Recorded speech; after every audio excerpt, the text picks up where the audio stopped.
There's never been democracy in Ethiopia, and Africa generally is pretty bereft of any democratic governance. So how do you move from a country in which democracy has not been known to establishing democracy? Democracy has obviously got very little to do with people voting.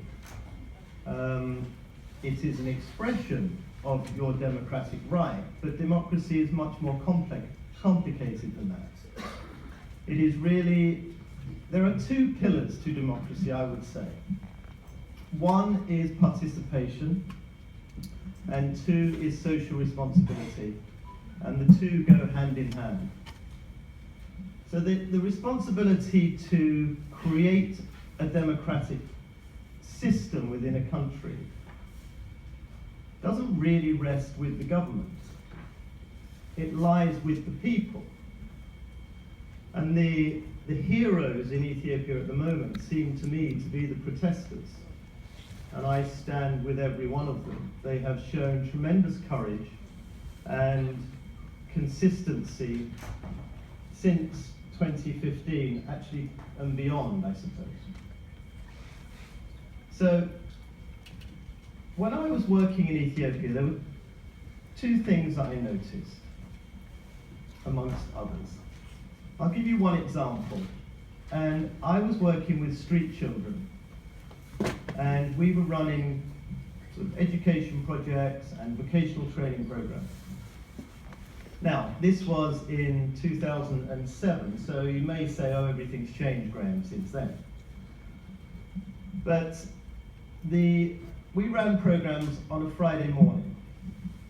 And one day, I turned up Friday morning with my volunteers, and there were no beneficiaries, not one. And I went back the following week, and the beneficiaries were there. And I said, so what happened last week? And they said, oh, it was raining. I said, oh, so you don't come if it's raining? If you lived in England, you'd never go anywhere, because it's raining all the time. So the relevance of the story is perhaps that what was expressed, it seemed to me, was a degree of apathy and a sense that actually the people were looking for an excuse not to do the program. Now, democracy is the very opposite of apathy. Democracy is about taking responsibility for the society in which you live, recognizing that it is our society, and if we want a peaceful one, we have to create it by our own efforts. So that's the first thing I wanted to say. Now, the second thing is that